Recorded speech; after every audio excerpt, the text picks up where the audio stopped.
In this video, we are going to be looking at learning target 21, which is I can perform operations expressed in scientific notation. So we're going to focus primarily in this video about addition and subtraction in scientific notation. And to add or subtract values in scientific notation, you first need to make sure that the powers of 10 are the same magnitude. And all that means is, are they the same number?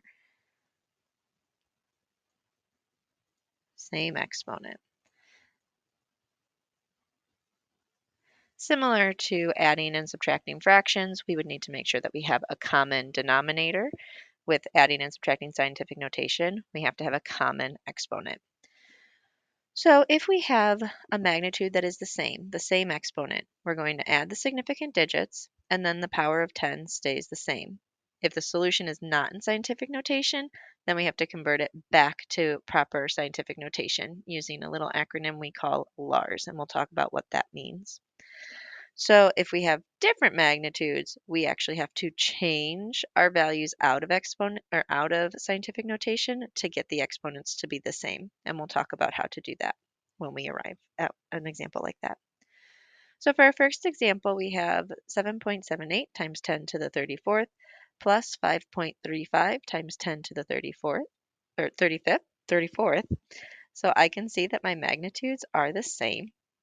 So what I need to do is I need to add my significant digits. So 7.78 plus 5.35,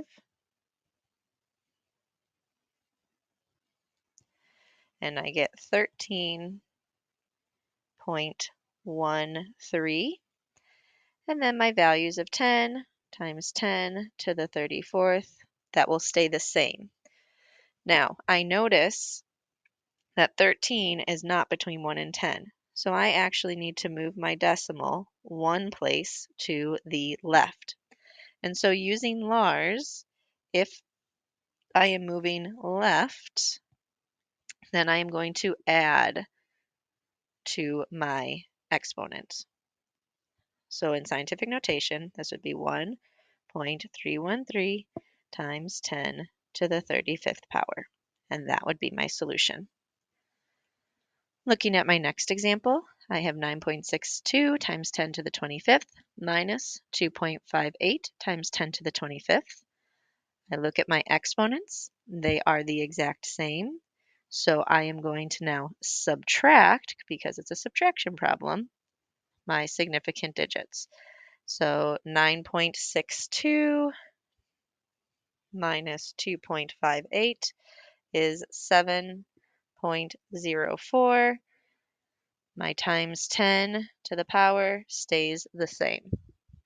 And that is in scientific notation because my significant digits are between 1 and 10. So I do not have to do any additional work. Now, looking at my next example, I can see I have different exponents. They are not the same. So I'm going to find my exponent that is smaller and determine what do I need to add to my magnitude to make them the same. So 32 is clearly smaller than 34. So I'm going to add 2 to 32 to make it equal to 34. But in doing so, I have to follow that LARS acronym. Since I'm adding to the exponent, I need to move my decimal 2 places to the left. So my new problem looks like this. 0.0298 times 10 to the 34th plus 5.25 times 10 to the 34th. So when I add now that my magnitudes are the same, I am going to add my significant digits, which gives me 5.2798 times 10 to the 34th. And then looking at my last example here, I see that I have two different magnitudes again, two different exponents. I have 45 and I have 42. My smaller exponent is 42. I need to add 3 to 42 to get to 45, which means that I have to swing my decimal 3 places to the right from 5.5. So that gives me 8.94 times 10 to the 45th minus let's see, 1, 2, 3. I'm going to be adding in 2 zeros. 1, 2, 5, 5 times 10 to the 45th.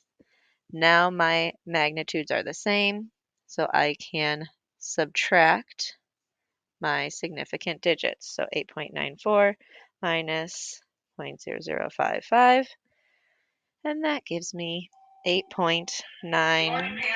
Sixth graders, stay in the comments.